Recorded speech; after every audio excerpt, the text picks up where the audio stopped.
Hi everyone, welcome back to Ansi academy maths classes YouTube channel. This is Mamata. ನಿಮ್ಗೆಲ್ಲ ಗೊತ್ತಿದೆ, ನಮ್ಮ YouTube channel ಅಲ್ಲಿ maths textbook ಇರ್ತಕ್ಕಂಥ exercise problem solve ಮಾಡಿ upload ಮಾಡ್ತಾ ಇದ್ದೀವಿ. ಸೊ ಅದರಂತೆ ಇವತ್ತಿನ ಕಂಟೆಂಟ್ ಬಂದ್ಬಿಟ್ಟು ರಿಯಲ್ ನಂಬರ್ಸ್ ಅಂದ್ರೆ ವಾಸ್ತವ ಸಂಖ್ಯೆಗಳ ಬಗ್ಗೆ ಡಿಸ್ಕಸ್ ಮಾಡೋಣ. ಓಕೆನಾ, ಬನ್ನಿ ನೋಡೋಣ. ಇಲ್ಲಿ ಅಭ್ಯಾಸ 8.1 ರಲ್ಲಿ ಏನ್ ಕೊಟ್ಟಿದ್ದಾರೆ, ಯೂಕ್ಲಿಡ್ ನ ಭಾಗಾಕಾರ ಕ್ರಮವಿಧಿಯನ್ನು ಉಪಯೋಗಿಸಿ ಈ ಕೆಳಗಿನ ಸಂಖ್ಯೆಗಳ ಮಾಸಾಹವನ್ನು ಕಂಡುಹಿಡಿಯಿರಿ ಅಂತ ಕೊಟ್ಟಿದ್ದಾರೆ. ಸೊ ಯೂಕ್ಲಿಡ್ ನ ಭಾಗಾಕಾರ ನಿಯಮ ಅಂದ್ರೆ ಏನು, ಮತ್ತೆ ಅದನ್ನ ಹೇಗ್ ಮಾಡೋದು ಅಂತ ನೋಡೋದಕ್ಕಿಂತ ಮುಂಚೆ ಇದನ್ನ ಎಲ್ಲಿ ಯೂಸ್ ಮಾಡ್ತಾರೆ ರಿಯಲ್ ವರ್ಲ್ಡ್ ಅಲ್ಲಿ ಅಂತ ಒಂದು ಚಿಕ್ಕ ಎಕ್ಸಾಂಪಲ್ ಮುಖಾಂತರ ಎಕ್ಸ್ಪ್ಲೇನ್ ಮಾಡ್ತೀನಿ ನೋಡಿ. ಸೊ ನಿಮ್ಗೆ ನೆನಪಲ್ಲಿ ಉಳಿಯುತ್ತೆ. ಫಾರ್ ಎಕ್ಸಾಂಪಲ್, ಈಗ ಒಂದು ರೀಟೇಲ್ ಶಾಪ್ ಇದೆ ಅಂತ ಅನ್ಕೊಳ್ಳಿ. ಓಕೆನಾ, ಒಂದು ರೀಟೇಲ್ ಶಾಪ್ ಅಲ್ಲಿ ಒಂದು ಶಾಂಪೂದ ಬಗ್ಗೆ ಎಕ್ಸಾಂಪಲ್ ತಗೋಣ. ಓಕೆನಾ, ಶಾಂಪೂನ ಒಂದು ರ್ಯಾಕ್ ಅಲ್ಲಿ, ಈ ರಿಟೇಲ್ ಶಾಪ್ ಅಲ್ಲಿ ಹೇಗಿರುತ್ತೆ, ರ್ಯಾಕ್ಸ್ ಇರುತ್ತಲ್ವಾ, ಮಾರ್ಟ್ ಅಲ್ಲಿ ಎಲ್ಲ ನೋಡಿರ್ತೀರ ನೀವು, ಈ ತರ ರ್ಯಾಕ್ಸ್ ಇರುತ್ತೆ. ಈ ರ್ಯಾಕ್ಸ್ ಅಲ್ಲಿ ಫಾರ್ ಎಕ್ಸಾಂಪಲ್ 2 ತರ ಶಾಂಪೂ ಬಂದಿದೆ ಅಂತ ಅನ್ಕೊಳ್ಳಿ. ಸೊ ಶಾಪಿಗೆ ಒಂದು 35 ಇದೆ, ಒಂಥರ ಶಾಂಪೂ, ಇನ್ನೊಂದು ಬಂದ್ಬಿಟ್ಟು 42. ಓಕೆನಾ, ಇದು ಒಂದು ಫ್ಲೇವರ್, ಇದು ಒಂದು ಫ್ಲೇವರ್ ಇದೆ, ಬಟ್ ಇದು ಸೇಮ್ ಪ್ರಾಡಕ್ಟ್. ಸೊ ಅವ್ರು ಏನ್ ಮಾಡ್ಬೇಕು, ಈ ರ್ಯಾಕ್ಸ್ ಎಲ್ಲ ಅರೇಂಜ್ ಮಾಡ್ಬೇಕು. ಈ 42 ಮತ್ತೆ 35 ಇದೆರಡನ್ನು ಅರೇಂಜ್ ಮಾಡಿದಾಗ ಅವರು ಇಲ್ಲೆಲ್ಲೂ ಕೂಡ ಸ್ಪೇಸ್ ವೇಸ್ಟ್ ಆಗ್ಬಾರ್ದು. ಫಾರ್ ಎಕ್ಸಾಂಪಲ್ ನೋಡಿ, ಇಲ್ಲೊಂದು 3 ಇಟ್ಕೊಂತ ಬಂದು, ಇಲ್ಲೊಂದು 4, ಇಲ್ಲಿ 3, 5 ಈ ತರ ಇಟ್ಕೊಂತ ಬಂದಾಗ ಇಲ್ಲೆಲ್ಲೋ ಒಂದ್ ಕಡೆ ಜಾಗ ವೇಸ್ಟ್ ಆಗುತ್ತೆ.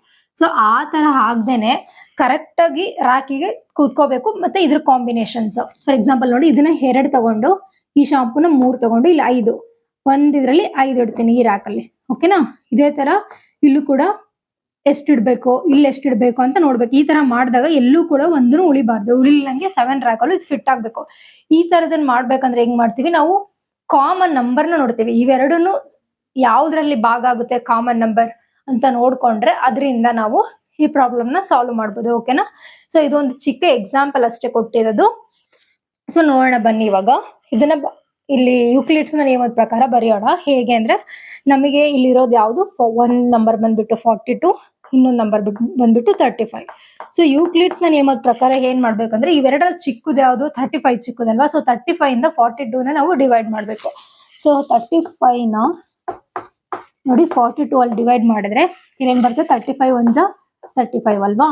ಸೊ ಇದನ್ನ ಇದರಲ್ಲಿ ಕಳೆದ್ರೆ ಎಷ್ಟು ಬರುತ್ತೆ, ನಮಗೆ ಇಲ್ಲಿ ಆನ್ಸರು 7 ಬರುತ್ತೆ. ಹೌದಾ. ಸೊ ಈ 7 ನಮಗೆ ಇಲ್ಲಿ 0 ಬಂದಿಲ್ಲ, 7 ಬಂದಿದೆ. ಮತ್ತೆ ನಾವ್ ಏನ್ ಮಾಡ್ಬೇಕು ಅಂತಂದ್ರೆ, ಸೊ ಫಸ್ಟ್ ಇದನ್ನ ಬರ್ಕೊಂಬೇಡ.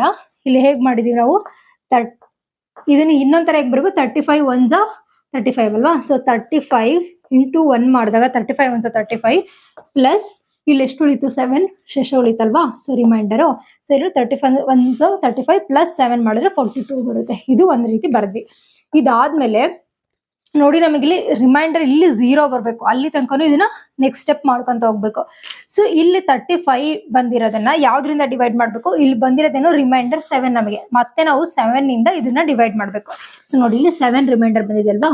ಸೊ ಇದನ್ನ ಮತ್ತೆ ಇದರಿಂದ ಡಿವೈಡ್ ಮಾಡ್ಬೇಕು. ಸೊ 7 ಅಂತಂದ್ರೆ ಎಷ್ಟು ಬರುತ್ತೆ, ಇಲ್ಲಿ 7 5 35 ಬರುತ್ತಲ್ವಾ. ಇದನ್ನ ಮೈನಸ್ ಮಾಡಿದ್ರೆ ನಮ್ಗೆ ಇಲ್ಲಿ 0 ಬರುತ್ತೆ. ಸೊ 0 ಬರೋ ತನಕ ಯೂಕ್ಲಿಡ್ಸ್ ನ ಭಾಗಾಕಾರ ನಿಯಮನ ಕಂಟಿನ್ಯೂ ಮಾಡ್ಕೊಂತ ಹೋಗ್ಬೇಕು ಅಂತ ಹೇಳಿದ್ದಾರೆ. ಸೊ ನೋಡಿ, ಇಲ್ಲಿ 0 ಬಂತು. ಸೊ ಇಲ್ಲಿಗೆ ಸ್ಟಾಪ್ ಮಾಡ್ಬೇಕು. ಹೇಗ್ ಬರಿಬೇಕು ಇದನ್ನ, 7 ಇಂಟು 5 ಪ್ಲಸ್ 0 ಅಂದ್ರೆ 0 ಬಂತು ನಮಗಿಲ್ಲಿ. ಸೊ 0 ಬಂದಾಗ ಇವೆರಡನ್ನು ಭಾಗಾಕಾರ ಮಾಡುವಂತ ಸಾಮಾನ್ಯ ಅಂದ್ರೆ ಕಾಮನ್ ಟರ್ಮ್ ಯಾವುದು ಅಂದ್ರೆ ಇದು 7 ಕಾಮನ್ ಟರ್ಮ್ ಆಗುತ್ತೆ. ಯಾಕಂದ್ರೆ 7 ಇಂದ ಇದನ್ನ ಡಿವೈಡ್ ಮಾಡಿ ನೋಡಿ, ಡಿವೈಡ್ ಆಗುತ್ತೆ ಸಂಪೂರ್ಣವಾಗಿ. 7 ಇಂದ ಇದನ್ನು ಡಿವೈಡ್ ಮಾಡಿ ನೋಡಿ, ಇದನ್ನು ಸಹ ಸಂಪೂರ್ಣವಾಗಿ ಡಿವೈಡ್ ಆಗುತ್ತೆ. ಸೊ ಇಲ್ಲಿ 42 ಮತ್ತೆ 35 ಕಂಪ್ಲೀಟ್ ಆಗಿ ಡಿವೈಡ್ ಆಗುತ್ತೆ. ಸೊ ಕಾಮನ್ ಟರ್ಮ್ ಯಾವ್ದು ಇಲ್ಲಿ 7. ಸೊ ಇದನ್ನ ನಾವು ಫಾರ್ಮುಲಾ ರೀತಿ ಬರೆಯೋದಾದ್ರೆ ಹೇಗ್ ಬರೀಬಹುದು, ಈ ನಂಬರ್ನ ಸಿ ಅಂತ ತಗೊಳ್ಳೋಣ. ಸಿ ಈಕ್ವಲ್ಸ್ ನೋಡಿ, ಇಲ್ಲಿ ಇದು ಡಿವೈಡೆಂಟ್ ಅಲ್ವಾ. ಸೊ ಇದರಿಂದ ಅಲ್ವಾ ನಾವು ಭಾಗಿಸ್ತಾ ಇರೋದು ಡಿ. ಮತ್ತೆ ಇಲ್ಲಿ ಎಷ್ಟು ನಮಗೆ 7 5 ಮತ್ತೆ 35 1 ಅಂತ ಮಾಡ್ತೀವಲ್ವಾ, ಇದಕ್ಕೂ ಒಂದು ಟರ್ಮ್ ಆಗ್ಬೇಕಲ್ಲ ಅಲ್ವಾ. ಸೊ ಈ ಟರ್ಮ್ ಅನ್ನ ನಾವು ಕ್ಯೂ ಅಂತ ತಗೊಳ್ಳೋಣ. ಪ್ಲಸ್ ಈ ರಿಮೈಂಡರ್ ಆರ್ ಅಂತ ಬರುತ್ತಲ್ವಾ. ಸೊ ಅಂದ್ರೆ 7 ಉಳಿತು, ಇಲ್ಲಿ ನೆಕ್ಸ್ಟ್ 0 ಉಳಿತು. ಸೊ ಇದನ್ನ ಆರ್ ಅಂತಾನೆ ಬರ್ಕೊಳ್ಳೋಣ. ಓಕೆನಾ, ಇದು ಫಾರ್ಮುಲಾ. ಸೊ ಇದು ಎಲ್ಲಿವರೆಗೂ ರಿಪೀಟ್ ಮಾಡ್ಬೇಕು, ಈ ಟರ್ಮ್ ನ ಎಲ್ಲಿವರೆಗೂ ರಿಪೀಟ್ ಮಾಡ್ಬೇಕು, ಆರ್ 0 ಬರೋವರೆಗೂ ರಿಪೀಟ್ ಮಾಡ್ಬೇಕು. ಸೊ ಅದನ್ನ ಹೇಗ್ ಬರಿಬಹುದು ನಾವು, ಇಲ್ಲಿ ಆರ್ ಈಕ್ವಲ್ ಟು 0 ಆದ್ರೆ ಈ ಸಿ ಮತ್ತೆ ಡಿ ಇದು ಮಾಸಾಹ ಏನಾಗುತ್ತೆ, ಡಿ ಆಗುತ್ತೆ. ಸೊ ಅದನ್ನ ಹಾಗೆ ಬರೆಯೋಣ. ಆರ್ ಈಕ್ವಲ್ ಟು 0 ಆದ್ರೆ ಡಿ ಅಂದ್ರೆ ಈ ಡಿ ಯು ಯಾವ್ದ್ರದ್ದು HCM ಆಗಿರುತ್ತೆ, ಸಿ ಮತ್ತೆ ಡಿ ಇದು ಎಚ್ ಸಿ ಎಂ ಆಗಿರುತ್ತೆ. ಹೌದಾ? ಈಗ ಅದೇ ತರ ಅಲ್ವಾ ನಾವಿಲ್ಲಿ ಬರ್ದಿರೋದು, ಇಲ್ಲಿ ಆರ್ ಈಕ್ವಲ್ ಟು 0 ಬಂತು. ಸೊ ಡಿ ವ್ಯಾಲ್ಯೂ ಇದು, ಸೊ ಇದೆರಡರದು ಎಚ್ ಸಿ ಎಂ ಅಂತ ಬರೀತೀವಿ. In case r not equal to 0 ಆಯ್ತು ಅಂದ್ರೆ, ಆರ್ ನಾಟ್ ಈಕ್ವಲ್ ಟು 0 ಅಂದ್ರೆ ಇಲ್ಲಿ ಫಸ್ಟ್ ಸ್ಟೆಪ್ ಅಲ್ಲಿ ನಾಟ್ ಈಕ್ವಲ್ ಟು 0 ಅಲ್ವಾ, ನಾಟ್ ಈಕ್ವಲ್ ಟು 0 ಆದಾಗ ನಾವ್ ಏನ್ ಮಾಡಿದ್ವಿ, ಡಿ ಈ ನೆಕ್ಸ್ಟ್ ಸ್ಟೆಪ್ ಡಿ ಮತ್ತೆ ಆರ್ ಗೆ ಅನ್ವಯಿಸುತ್ತೆ ಅಂತ. ಡಿ ಅಂದ್ರೆ ಇದು, ಆರ್ ಅಂದ್ರೆ ಇದು. ಈ ಆರ್ ಇಂದ ಇದನ್ನ ಅಂದ್ರೆ ಇದೆ ಅಲ್ವಾ, ಇದನ್ನ ಇದರಿಂದ ಕಂಟಿನ್ಯೂ ಮಾಡಿದೀವಿ ನಾವು ನೆಕ್ಸ್ಟ್ ಪ್ರೊಸೆಸ್ ನ ಟಿಲ್ 0 ಬರೋವರೆಗೂ. ಅದನ್ನ ಹೇಗ್ ಬರಿಬಹುದು, ಭಾಗಾಕಾರ ಡಿ ಅಂಡ್ ಆರ್ ಗೆ ಅನ್ವಯಿಸುತ್ತೆ ಅಂತ ಅರ್ಥ. ಅರ್ಥ ಆಯ್ತಾ? ಅರ್ಥ ಆಯ್ತಲ್ವಾ? ಅಂದ್ರೆ ಇದಕ್ಕಿದು ಅನ್ವಯಿಸುತ್ತೆ ಅಂತ ಈಗಾದ್ರೂ ಬರ್ಕೋಬಹುದು. ಮತ್ತೆ ಈ 7 ಇಲ್ಲಿ ನೆಕ್ಸ್ಟ್ ಟರ್ಮ್ ಆಲ್ರೆಡಿ ಬರೋದ್ರಿಂದ ಇದನ್ನಾದ್ರೂ ಅಂತಾನು ಅನ್ಕೋಬಹುದು. ಬಟ್ ಇಲ್ಲಿ ನಾವು ಈ ಟರ್ಮಿಗೆ ಇವನ್ನೆಲ್ಲ ಸೈನ್ಸ್ ಅಸೈನ್ ಮಾಡಿರೋದ್ರಿಂದ ಇದರಿಂದ ಇದನ್ನ ಭಾಗಿಸ್ಬೋದು ಅಂತ ಬರೀಬಹುದು. ಅರ್ಥ ಆಯ್ತಲ್ವಾ? ಕ್ಲಿಯರ್ ಅಲ್ವಾ ಇದು? ಸೊ ಇಷ್ಟೇನೆ. ಇಲ್ಲಿ ಫಸ್ಟ್ ಪ್ರಾಬ್ಲಮ್ ಏನಿದೆ, ಎಕ್ಸರ್ಸೈಸ್ ಪ್ರಾಬ್ಲಮ್ಸ್ 135 ಮತ್ತೆ 225 ಕೊಟ್ಟಿದ್ದಾರೆ. ಓಕೆನಾ? ಸೊ ಇದನ್ನ ನಾವು ಭಾಗಿಸ್ಬೇಕು, ಮತ್ತೆ ಭಾಗಾಕಾರ ಯೂಕ್ಲಿಡ್ಸ್ ನಿಯಮದ ಪ್ರಕಾರ ಬರೀಬೇಕು. ಸೊ ಭಾಗಿಸೋದಾದ್ರೆ ಹೇಗ್ ಮಾಡ್ಬೋದು, ಇಲ್ಲಿ ನೋಡಿ, ಎರಡರಲ್ಲಿ ಚಿಕ್ಕದು ಯಾವುದು, 135 ಚಿಕ್ಕದಲ್ವಾ. ಸೊ 135 ಇಂದ 225 ನ ನಾವು ಡಿವೈಡ್ ಮಾಡೋಣ. ಸೊ 135 135 ಮಾಡ್ಬೋದಾ, ಇಲ್ಲಿ 0 ಬರುತ್ತೆ. 22 ಅಲ್ಲಿ ಮತ್ತೆ ಇಲ್ಲಿ 12 ಆಗುತ್ತೆ. 12 3 ಅಂತ ಅಂದ್ರೆ ನಮ್ಗೆ ಎಷ್ಟು ಬರುತ್ತೆ, 9 ಬರುತ್ತೆ. ಸೊ ಇಲ್ಲಿ 0. ಓಕೆನಾ? ನಮ್ಗೆ ಇಲ್ಲಿ ನೋಡಿ ರಿಮೈಂಡರ್ ಎಷ್ಟು ಬಂದಿದೆ, ನಮಗೆ 90 ಬಂದಿದೆ. ರಿಮೈಂಡರ್ 90 ಬಂದ್ರೆ ನಾವು ಮತ್ತೆ ಇದನ್ನ ಕಂಟಿನ್ಯೂ ಮಾಡ್ಬೇಕು ಯೂಕ್ಲಿಡ್ಸ್ ನಿಯಮದ ಪ್ರಕಾರ. ಫಸ್ಟ್ ಇದನ್ನ ಒಂದ್ ಸ್ಟೆಪ್ ಬರ್ದ್ಬೇಡ, ಯೂಕ್ಲಿಡ್ ನಿಯಮ ಪ್ರಕಾರ ಹೇಗ್ ಬರೆಯೋದು ಅಂತ. ಫಾರ್ಮುಲಾ ಏನು, Euclid's A equals B into Q plus R. ಅಲ್ಲಿ ನಾನು ಸಿ ಮತ್ತೆ ಡಿ ಅಂತ ಬರ್ದಿದೆ, ಜಸ್ಟ್ ಇಲ್ಲಿ ಬಿ ಎ ಮತ್ತೆ ಬಿ ಅಂತ ಕೂಡ ತಗೋಬಹುದು, ಜಸ್ಟ್ ಫಾರ್ ರೆಫರೆನ್ಸ್ ಅಲ್ವಾ. ಸೊ ನೋಡಿ, ಇಲ್ಲಿ 225 ನಾವು 225 ನ ಯಾವ್ದ್ರಿಂದ ಡಿವೈಡ್ ಮಾಡಿದ್ವಿ, 135 ಇಂದ ಡಿವೈಡ್ ಮಾಡಿದೀವಿ. ಸೊ 135 ಇಂಟು ಇಲ್ಲಿ ನಮಗೆ ಇಂಟು 1 ಪ್ಲಸ್ ಆರ್ ಅಂದ್ರೆ ರಿಮೈಂಡರ್ 90 ಬಂದಿದೆ. ಸೊ ನೋಡಿ, ಇಲ್ಲಿ 6 0 ಆಗಿಲ್ಲ. ಸೊ ಇದನ್ನ ಕಂಟಿನ್ಯೂ ಮಾಡ್ಬೇಕು. ಇದನ್ನ ಕಂಟಿನ್ಯೂ ಮಾಡ್ಬೇಕಂದ್ರೆ ಏನು, ಇದರಿಂದ ಇದನ್ನ ಮತ್ತೆ ಡಿವೈಡ್ ಮಾಡಬೇಕು, ಆ ಪ್ರೊಸೆಸ್ ನ ಕಂಟಿನ್ಯೂ ಮಾಡ್ಬೇಕು.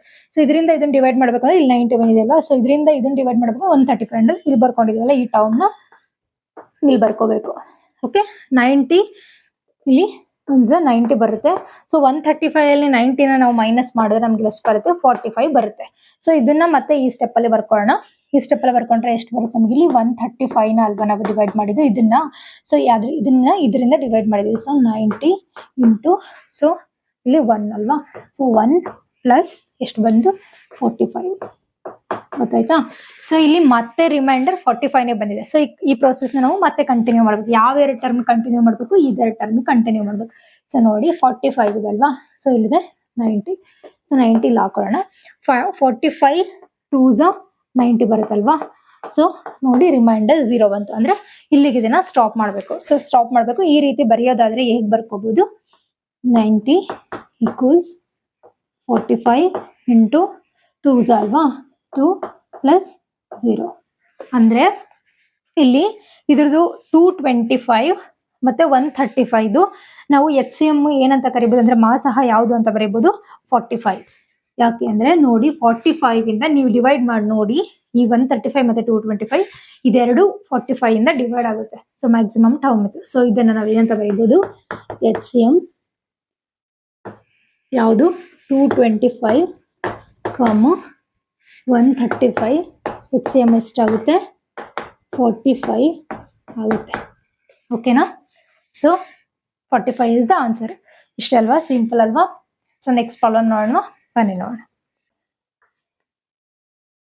196 ಮತ್ತೆ 38,220 ಅಂತ ಇದೆ. ಸೊ ಇದ್ರಲ್ಲಿ ಚಿಕ್ಕ ನಂಬರ್ ಯಾವುದು, 196 ಅಲ್ವಾ. ಸೊ 196 ಇಂದ ನಾವು 38,220 ನ ಭಾಗಿಸೋಣ. ಓಕೆನಾ? ಬನ್ನಿ ನೋಡೋಣ.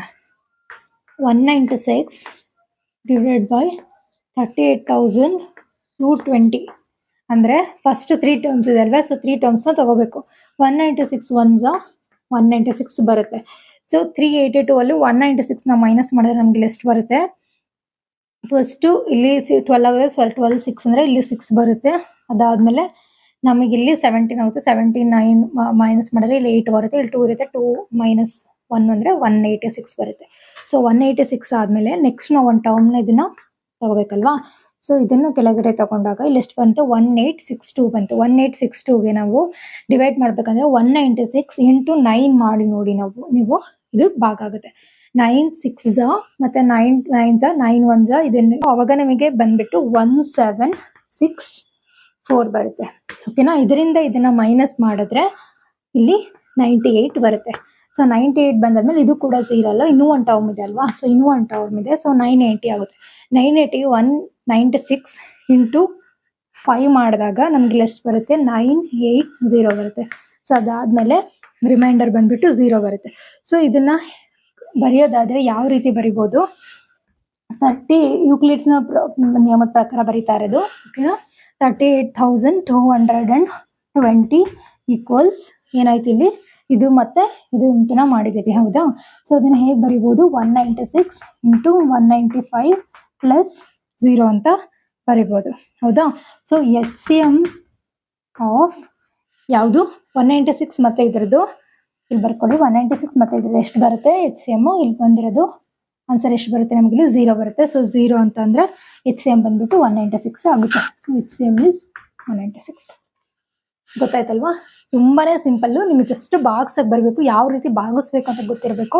ಮತ್ತೆ ಇಲ್ಲಿ ನೋಡಿ, ಇಲ್ಲಿ 3 ಟರ್ಮ್ಸ್ ಅಷ್ಟು ತಗೊಂಡಿದೀವಿ. 3 ಟರ್ಮ್ಸ್ ಬಂದ ತಕ್ಷಣ ಇಲ್ಲಿ ಇನ್ ಕೇಸ್ ಏನಾದ್ರು ಈಗ 0 ಬಂದ್ಬಿಡ್ತು ಅಂತ ಅನ್ಕೊಳ್ಳಿ. ಆ ತರ ಬಂದಾಗ ನೀವು ಇಲ್ಲಿಗೆ ಸ್ಟಾಪ್ ಆಯ್ತು ಅಂತ ಅನ್ಕೋಬಾರ್ದು. ಯಾಕಂದ್ರೆ ಇಲ್ಲಿ ನೆಕ್ಸ್ಟ್ ಟರ್ಮ್ಸ್ ಇರ್ತವೆ. ಎಲ್ಲಾ ಟರ್ಮ್ಸ್ ಡಿವೈಡ್ ಆಗೋವರೆಗೂ ಕೊನೆವರೆಗೂ ಮಾಡ್ಬೇಕು. ಕೊನೆವರೆಗೂ ಎಲ್ಲಾ ಟರ್ಮ್ಸ್ ಬಾಕ್ಸಿನೂ ಇಲ್ಲಿ ಯಾವ್ದು ಟರ್ಮ್ ಮತ್ತೆ ನಮ್ಗೆ 20ನೋ 30ನೋ ಬಂದಾಗ ಮಾತ್ರ ಮತ್ತೆ ಇದಕ್ಕೆ ಅಪ್ಲೈ ಮಾಡಬೇಕು. ಇನ್ ಕೇಸ್ ಏನಾದ್ರು ನೀವು ಇಲ್ಲಿ ಉಳ್ದಿರೋ ಟರ್ಮ್ಸ್ ಇನ್ನ ಇದಾವೆ ಅವಾಗ್ಲೇನೆ ಮತ್ತೆ ನೀವು ಈ ತರ ರಿವರ್ಸ್ ಟರ್ಮ್ಸ್ ನ ಅಪ್ಲೈ ಮಾಡಿದ್ರೆ ಅದು ರಾಂಗ್ ಆಗುತ್ತೆ. ಓಕೆನಾ. ಈ ತರ ಕಂಪ್ಲೀಟ್ ಆಗಿ ಭಾಗ ಮಾಡ್ಬೇಕು. ಅರ್ಥ ಆಯ್ತಲ್ವಾ. ಸೊ ಅರ್ಥ ಆಗಿದೆ ಅಂತ ಅನ್ಕೊಂತೀನಿ. ನೆಕ್ಸ್ಟ್ ಪ್ರಾಬ್ಲಮ್ ನೋಡೋಣ. ಇಲ್ಲಿ ಸೆಕೆಂಡ್ ಸೆಕ್ಷನ್ ಅಲ್ಲಿ ಏನಿದೆ, ಯಾವುದೇ ಧನ ಬೆಸ ಪೂರ್ಣಾಂಕವು 6q+1 ಅಥವಾ 6q+3 ಅಥವಾ 6q+5 ರೂಪದಲ್ಲಿರುತ್ತದೆ ಎಂದು ತೋರಿಸಿ. ಇಲ್ಲಿ q ಒಂದು ಪೂರ್ಣಾಂಕವಾಗಿದೆ ಅಂತ ಕೊಟ್ಟಿದ್ದಾರೆ. ಅಂದ್ರೆ ನಮ್ಗೆ ಯೂಕ್ಲಿಡ್ಸ್ ನ ನಿಯಮದ ಪ್ರಕಾರ ಇಲ್ಲಿ ಹೇಗ್ ಬರ್ಕೋಬಹುದು, a equals b into q plus r ಆಗಿರುತ್ತಲ್ವಾ. ಸೊ ಇದ್ರಲ್ಲಿ ಅವ್ರು ಕೊಟ್ಟಿರೋದೇನು, 6q+1 6q+3 6q+5 ಅಂದ್ರೆ 6q+1 one term, 6q+3 6q+5 ಇದಿಷ್ಟು ಟರ್ಮ್ಸ್ ಕೊಟ್ಟಿದ್ದಾರೆ. ಇದರ ಅರ್ಥ ಏನು ಅಂದ್ರೆ, ಆಮೇಲೆ ಇಲ್ಲಿ ಏನ್ ಫಸ್ಟ್ ಟರ್ಮ್ ಅನ್ನ ಎಲ್ಲಿ ಕೊಟ್ಟಿದ್ದಾರೆ, ಯಾವುದೇ ಧನ ಬೆಸ ಪೂರ್ಣಾಂಕವು. ಧನ ಬೆಸ ಪೂರ್ಣಾಂಕ ಅಂದ್ರೆ ಏನು, ಬೆಸ ಪೂರ್ಣಾಂಕ ಅಂದ್ರೆ ಹಾರ್ಡ್ ನಂಬರ್ ಅಂತ ಅರ್ಥ. ಸೊ ನಾವಿಲ್ಲಿ ಯಾವುದೇ ಒಂದು ಟರ್ಮ್ ನ ಈ ಈಕ್ವೇಶನ್ಸ್ಗೆ ಸಬ್ಸ್ಟಿಟ್ಯೂಟ್ ಮಾಡಿದಾಗ ಲಾಸ್ಟ್ಗೆ ನಮಗೆ ಆನ್ಸರ್ ಅದು ಹಾರ್ಡ್ ಇಂಟೀಜರ್ ನಂಬರೇ ಆಗಿರುತ್ತೆ, ಯಾವುದು ಪಾಸಿಟಿವ್ ಬರಲ್ಲ ಅಂತ ಅವರು ಒಂದು ಫಾರ್ಮುಲಾ ಕೊಟ್ಟಿದ್ದಾರೆ. ಇದನ್ನ ನೀವು ಪ್ರೂವ್ ಮಾಡ್ಬೇಕು. ಯಾವ ರೀತಿ ಪ್ರೂವ್ ಮಾಡ್ಬೇಕು ಅಂತ ನೋಡೋಣ ಇವಾಗ. ಓಕೆನಾ. ನೋಡಿ ಇಲ್ಲಿ a ಈಕ್ವಲ್ಸ್ 6q+r ಅಂದ್ರೆ ಈ r ಯಾವಾಗ್ಲೂ ಕೂಡ ಇಲ್ಲಿ 6 ಇದೆ ಅಂತ ಅಂದಾಗ 6 ಇಂದ ನಾವು ಇದನ್ನ ಇಂಟು ಮಾಡ್ತಾ ಇದೀವಿ ಅಂದಾಗ 6ಗಿಂತ ಕಡಿಮೆನೆ ನಮಗೆ ರಿಮೈಂಡರ್ ಬರೋದಲ್ವಾ. ಸೊ ಅವಾಗ r ಏನಾಗಿರುತ್ತೆ, ಸೊ ನೀವು ಇದನ್ನ ಈ ತರ ಬರಿಬೇಕು, ವೇರ್ r 6ಗಿಂತ ಕಡಿಮೆ ಇರುತ್ತೆ 0ಗಿಂತ ಜಾಸ್ತಿ ಇರುತ್ತೆ ಅಂತ ಬರೀಬೇಕು. ಓಕೆನಾ. ಇದು ಒನ್ ಟರ್ಮ್. ಸೊ ಅವಾಗ r ಏನಾಗಿರುತ್ತೆ ಇಲ್ಲಿ, ಇದರಂದ್ರೆ r ಅಂದ್ರೆ ಏನಂತ ಅರ್ಥ, r ಈಕ್ವಲ್ 0 1 2 3 4 5 6 ಇದಿಷ್ಟರಲ್ಲಿ ಯಾವ್ದಾದ್ರು ರಿಮೈಂಡರ್ ಬರ್ಬೋದು. ನಾವು 6 ಇಂದ ಯಾವುದೇ ನಂಬರ್ ನೀವು ಡಿವೈಡ್ ಮಾಡಿದಾಗ ನಮಗೆ ರಿಮೈಂಡರ್ ಇದಕ್ಕಿಂತ ಕಡಿಮೆನೆ ಬರೋದಲ್ವಾ. ಸೊ ಅದು ಕಡಿಮೆನೆ ಬರೋದು ಅಂದ್ರೆ ಏನು, 6ಗಿಂತ 0ವರೆಗೂ ಯಾವ ನಂಬರ್ ಆದ್ರೂ ಬರ್ಬೋದು. ಈ ಮೂರನ್ನ ನಾವು ಪ್ರೂವ್ ಮಾಡ್ಬೇಕು. ಸೊ ಅದಕ್ಕೋಸ್ಕರ ನಾವು ಈ ತರ ಟರ್ಮ್ಸ್ ನ ಬರ್ಕೊಂತ ಇದೀವಿ. ಓಕೆನಾ. ಸೊ ಇವಾಗ ಇನ್ ಕೇಸ್ ಈಗ r = 0 ಇದೆ ಅಲ್ವಾ. ಸೊ ಫಸ್ಟ್ ಟರ್ಮ್ r = 0 ಕಂಡುಹಿಡಿಯೋಣ. ಈ ತರ 0 1 2 ಈ ತರ 6 ವರೆಗೂ ನಾವು ಕಂಡುಹಿಡಿಯಬೇಕು. ಓಕೆನಾ. r = 0 ಮಾಡಿದ್ರೆ ಇಲ್ಲಿ ಏನಾಗುತ್ತೆ, a ಈಕ್ವಲ್ಸ್ ಓಕೆ 6q ಅಷ್ಟೇ ಬರುತ್ತೆ. ಯಾಕೆಂದ್ರೆ ಇಲ್ಲಿ ಪ್ಲಸ್ r ಗೆ 0 ಸಬ್ಸ್ಟಿಟ್ಯೂಟ್ ಮಾಡಿದ್ರೆ ಇಲ್ಲಿ 6q ಅಷ್ಟೇ ಉಳಿಯುತ್ತಲ್ವಾ. ಸೊ a = 6q ಆಗುತ್ತೆ. ನೀವು ಇದನ್ನ ಇನ್ನೊಂದ್ ತರ ಯಾವ ರೀತಿ ಬರಿಬಹುದು, a ಈಕ್ವಲ್ಸ್ ಇದನ್ನ 2 × 3 ಅಂತ ಬರ್ಕೋಬಹುದಾ. ಸೊ 2 × 3q ಅಂತ ಬರೀಬಹುದು. ಸೊ ಈ 3qಗೆ ಒಂದು ಟರ್ಮ್ ನ ಅಸೈನ್ ಮಾಡೋಣ. ಸೊ ಅವಾಗ ಏನಾಗುತ್ತೆ, ಇಲ್ಲಿ a ಈಕ್ವಲ್ಸ್ 2 3q ನ ಒಂದು k ಅಂತ ತಗೊಳ್ಳೋಣ. k ಅನ್ನೋದು ಯಾವ್ದಾದ್ರು ಒಂದು ಪಾಸಿಟಿವ್ ಇಂಟೀಜರ್ ಅಂತ. ಓಕೆ. Positive integer. ಏನಕ್ಕೆ ಪಾಸಿಟಿವ್ ಇಂಟೀಜರ್ ಅಂತ ತಗೊಂಡ್ವಿ ಅಂದ್ರೆ, ನೋಡಿ ಇಲ್ಲಿ 6 ಇದೆ ಅಂತ ಅನ್ಕೊಳ್ಳಿ. ಇಲ್ಲಿ ಕ್ಯೂನ 1 ಅಂತ ಮಾಡಿದಾಗ 6 1s 6 ಬರುತ್ತೆ. ಇಲ್ಲಿ 2 ತಗೊಂಡ್ರೆ 6 2s 12 ಬರುತ್ತೆ. ಅಂದ್ರೆ 6 12 ನೆಕ್ಸ್ಟ್ ಬರುತ್ತೆ 6 3s 18 ಅಲ್ವಾ. ಸೊ ಎಲ್ಲಾ ನಂಬರ್ಸ್ ನೋಡಿ 12 16 18 ಎಲ್ಲ ಕೂಡ ಹಾಡ್ ನಂಬರ್ ಆಗಿಲ್ಲ, ಪಾಸಿಟಿವ್ ಇಂಟಿಜರ್ ನಂಬರ್ ಆಗಿದೆ. ಸೊ ಇದು ಪಾಸಿಟಿವ್ ಇಂಟಿಜರ್ ನಂಬರ್ ಬರುತ್ತೆ ಅಲ್ವಾ. ಅಂದ್ರೆ ಬರೀ 6q ಆದ್ರೆ ಪಾಸಿಟಿವ್ ಇಂಟಿಜರ್ ನಂಬರ್ ಬರುತ್ತೆ. 6q ಪ್ಲಸ್ 1 ಆದ್ರೆ ಹಾಡ್ ನಂಬರ್ ಬರುತ್ತೆ ನೋಡೋಣ. ಸೊ ಇವರೇ ಇಲ್ಲಿ ಕೊಟ್ಟಿದ್ದಾರೆ 6q ಪ್ಲಸ್ 1 ಗೆ ಹಾಡ್ ನಂಬರ್ ಬರುತ್ತೆ, 6q ಪ್ಲಸ್ 3 ಗೆ ಹಾಡ್ ನಂಬರ್ ಬರುತ್ತೆ, 6q ಪ್ಲಸ್ 5 ಗೆ ಹಾಡ್ ನಂಬರ್ ಬರುತ್ತೆ. ಇನ್ನು ಉಳಿದಿರೋ ನಂಬರ್ಸ್ ಯಾವ್ಯಾವು, ಇಲ್ಲಿ 2 ಉಳಿತು, ಇಲ್ಲಿ 4 ಉಳಿತು, 6 ಉಳಿತು, ಇವೆಲ್ಲ ಪಾಸಿಟಿವ್ ಬರುತ್ತೆ. ಸೊ ಇದಕ್ಕೆ ಇಲ್ಲಿ ಪಾಸಿಟಿವ್ ಬಂತು. ಇದನ್ನ ನೀವು ಇದು ಮೂರನ್ನು ಕೂಡ ಜಸ್ಟ್ ಪ್ರೂವ್ ಮಾಡ್ಬೋದು. ಬಟ್ ನಾನು ಇಲ್ಲಿ 6 ಸಹ ತೋರಿಸ್ತೇನೆ. ಸೊ ನಿಮಗೆ ಗೊತ್ತಾಗುತ್ತೆ ಡಿಫ್ರೆನ್ಶಿಯೇಟ್ ಹೇಗೆ ಅಂತ. ಎಕ್ಸಾಮ್ ಅಲ್ಲೂ ಕೂಡ ನೀವು ಇದೇ ತರ ಸ್ಟೆಪ್ಸ್ ನ ಬರೀಬೇಕು. ಅದಕ್ಕೋಸ್ಕರ r ಈಕ್ವಲ್ಸ್ 1 ಮಾಡಿದ್ರೆ ಇಲ್ಲೇನ್ ಬರುತ್ತೆ, a ಈಕ್ವಲ್ಸ್ 6q ಪ್ಲಸ್ 1 ಅಲ್ವಾ. ಸೊ ಇದನ್ನ ಯಾವ ರೀತಿ ಬರಿಬಹುದು, 2 ಇಂಟು 3q ಅಂತ ಬರಿಬಹುದಲ್ವಾ. ಸೊ 3q ಪ್ಲಸ್ 1 ಅಂತ ಬರಿಬಹುದು. ಇಲ್ಲಿ 2 ಇಂಟು 3q ಅಂದ್ರೆ ನಾವಿಲ್ಲಿ k ಅಂತ ಬರ್ಕೊಂಡಿದೀವಲ್ವಾ. ಸೊ ಇದನ್ನ ನಾವು k2 ಅಂತ ಬರ್ಕೊಳ್ಳೋಣ ಪ್ಲಸ್ 1. ಇಲ್ಲಿ ನೋಡಿ ನೀವು ಬೇಕಂದ್ರೆ ಇವಾಗ ಇಲ್ಲಿ 2 ಇದೆ ಅಲ್ವಾ, ಇಲ್ಲಿ 3 ಇದೆ, ಇಲ್ಲಿ ಪ್ಲಸ್ 1 ಇದೆ. ಇಲ್ಲಿ 6q ಅಂತ ಅಂದಾಗ ಯಾವ್ದಾದ್ರು ನಂಬರ್ ಇಲ್ಲಿ 1 2 3 ಯಾವ್ದಾದ್ರು ಸಬ್ಸ್ಟಿಟ್ಯೂಟ್ ಮಾಡಿ q ಗೆ 6 2s ಎಷ್ಟು ಬರುತ್ತೆ, 12 ಬರುತ್ತೆ. 12 ಪ್ಲಸ್ 1 13 ಬರುತ್ತೆ. 6 3s 18 ಬರುತ್ತೆ. 18 ಪ್ಲಸ್ 1 19 ಬರುತ್ತೆ. ಅಂದ್ರೆ 13 19 ಇವೆಲ್ಲ ಹಾಡ್ ನಂಬರ್ಸ್ ಅಲ್ವಾ. ಸೊ ಅಂದ್ರೆ ಇದಕ್ಕೆ ಯಾವುದೇ ನಂಬರ್ ನ ಸಬ್ಸ್ಟಿಟ್ಯೂಟ್ ಮಾಡಿದ್ರು ಕೂಡ ನಮಗೆ ಇಲ್ಲಿ ಹಾಡ್ ನಂಬರ್ ಬರುತ್ತೆ. ಅಂದ್ರೆ ಈ equation 6q plus 1 form equation odd number ಗೆ ಸ್ಯಾಟಿಸ್ಫೈ ಮಾಡುತ್ತೆ ಅಂತ ಅರ್ಥ. ಸೊ ಇದು ಒಂದು ಕಂಡೀಷನ್ ಇವಾಗ ಸ್ಯಾಟಿಸ್ಫೈ ಆಯ್ತು. ಸೊ ನೆಕ್ಸ್ಟ್ ಬಂದ್ಬಿಟ್ಟು r ಈಕ್ವಲ್ ಟು 2 ಮಾಡೋಣ. ಓಕೆನಾ. a ಈಕ್ವಲ್ಸ್ 6q ಪ್ಲಸ್ 2 ಅಂದ್ರೆ ಈ 2 into 3q plus 2 equals 2 into k2 plus 2 ಬರುತ್ತೆ. ಹೌದಾ. ಸೊ ಇಲ್ಲಿ ನೋಡಿ k2 ಪ್ಲಸ್ 2 ಬಂತು. ಹೌದಾ. ಸೊ ಇದೇ ತರ ನಾವು 3 4 5 ನ ಕೂಡ ಮಾಡೋಣ. ಓಕೆನಾ. ಬನ್ನಿ ನೋಡೋಣ. r equals 3, a equals 6q plus 3 ಅಂದ್ರೆ 2 into 3q plus 3 equals 2 into k3 ಅಂತ ಬರ್ಕೋಬಹುದು. Okay. So next r equals 4 ಮಾಡಿದಾಗ a ಈಕ್ವಲ್ಸ್ 6q ಪ್ಲಸ್ 4 ಅಂದ್ರೆ 2 into 3q plus 4. So 2 into k4 plus 4 ಗೊತ್ತಾಗ್ತಿದೆ ಅಲ್ವಾ. ನಾವು 3q ಇಲ್ಲಿ 3q ಯಾಕೆ k3 k2 ಈ ತರ ಕೊಡ್ತಾ ಇದೀವಿ ಅಂತ. ಫಸ್ಟ್ ಟರ್ಮ್ ನಾವು ಯಾವಾಗ r ಈಕ್ವಲ್ ಟು 0 ಮಾಡಿದ್ವಲ್ವಾ ಅವಾಗ ನಮಗೆ ಜಸ್ಟ್ ಏನ್ ಉಳಿದಿತ್ತು 3q ಅಷ್ಟೇ ಬಂದಿತ್ತು. ಆ 3q ಗೆ ನಾವು ಒನ್ ಟರ್ಮ್ k1 ಅಂತ ಕೊಟ್ಟಿದ್ವಿ. ಸೊ ಅದೇ ತರ ಎಲ್ಲೆಲ್ಲಿ 3q ಬರ್ತಿದೆನಾ ಅಲ್ಲೆಲ್ಲ k1 k2 k3 ಅಂತ ಬರ್ಕೊಂತ ಹೋಗ್ತಾ ಇದೀವಿ. ಜಸ್ಟ್ ಇದು kind of formula. Okay. So r equals to 5 ಮಾಡಿದಾಗ a ಈಕ್ವಲ್ಸ್ 6q ಪ್ಲಸ್ 5 ಅಂದ್ರೆ 2 ಇಂಟು 3q ಪ್ಲಸ್ 5 ಬರುತ್ತೆ. 2 ಇಂಟು 3 6 ಮತ್ತೆ ಇಲ್ಲಿ ಪ್ಲಸ್ 5 ಬರುತ್ತೆ. ಸೊ ಇದನ್ನ ಇನ್ನೊಂದು ಬರ್ಕೊಳ್ಳೋದಾದ್ರೆ 2 ಇಂಟು k5 ಪ್ಲಸ್ 5 ನೋಡಿ. ಇಲ್ಲಿ ನಮಗೆ r ಈಕ್ವಲ್ಸ್ ಟು 5 ಬಂದಾಗ ಕೂಡ 2 ಇಂಟು k5 ಪ್ಲಸ್ 5 ಅಂದ್ರೆ ನಿಮ್ಗೆ ಇದೆಲ್ಲ ಗೊತ್ತಾಯ್ತಲ್ವಾ. 6q ಪ್ಲಸ್ 5ಗೆ 6q ಪ್ಲಸ್ 3ಗೆ ಅಂದ್ರೆ ಇದಕ್ಕೂ ಕೂಡ ನಮಗೆ ಹಾಡ್ ನಂಬರೇ ಬರುತ್ತೆ. ಇದಕ್ಕೂ ಕೂಡ ನಮಗೆ ಹಾಡ್ ನಂಬರ್ ಬರುತ್ತೆ. ಇದು ಬಂದ್ಬಿಟ್ಟು ಪಾಸಿಟಿವ್ ನಂಬರ್ ಬರುತ್ತೆ. ಹೌದಾ. ಸೊ ಇದು ಬಂದ್ಬಿಟ್ಟು ಹಾಡ್ ನಂಬರ್ ಬರುತ್ತೆ. ಅರ್ಥ ಆಯ್ತಲ್ವಾ. ಇದು ಜಸ್ಟ್ ಅವ್ರು ಏನ್ ಮಾಡಿದ್ದಾರೆ, ಈ ತರ ಈಕ್ವೇಶನ್ಸ್ ನ ಕೊಟ್ಟಿದ್ದಾರೆ. ಈಕ್ವೇಶನ್ಸ್ ನ ಯೂಸ್ ಮಾಡ್ಕೊಂಡು ನಾವು ಯೂಕ್ಲಿಡ್ಸ್ ನಿಯಮ ಪ್ರಕಾರ ಇದನ್ನ ಪ್ರೂವ್ ಮಾಡ್ಬೇಕು. ಹೌದು ಈ ಈಕ್ವೇಶನ್ ಸ್ಯಾಟಿಸ್ಫೈ ಮಾಡುತ್ತೆ ಅವ್ರು ಕೊಟ್ಟಿರೋ ಸ್ಟೇಟ್ಮೆಂಟ್ ಗೆ ಅಂತ. ಇನ್ ಕೇಸ್ ಅವ್ರು ಏನಾದ್ರು ಜಸ್ಟ್ ಡೈರೆಕ್ಟ್ ನಂಬರ್ಸ್ ಕೊಟ್ಟರೆ ಯೂಕ್ಲಿಡ್ಸ್ ನ ನಿಯಮ ಯೂಸ್ ಮಾಡ್ಕೊಂಡು ನಾವು ಪ್ರಾಬ್ಲಮ್ ಸಾಲ್ವ್ ಮಾಡ್ಬೇಕು. ಅರ್ಥ ಆಯ್ತಲ್ವಾ. ಸೊ ಇದಿಷ್ಟು ಅರ್ಥ ಆಗಿದೆ ಅಂತ ಅನ್ಕೊಂತೀನಿ. ನೆಕ್ಸ್ಟ್ ಪ್ರಾಬ್ಲಮ್ ಮೂವ್ ಮಾಡೋಣ. ಬನ್ನಿ ನೋಡೋಣ.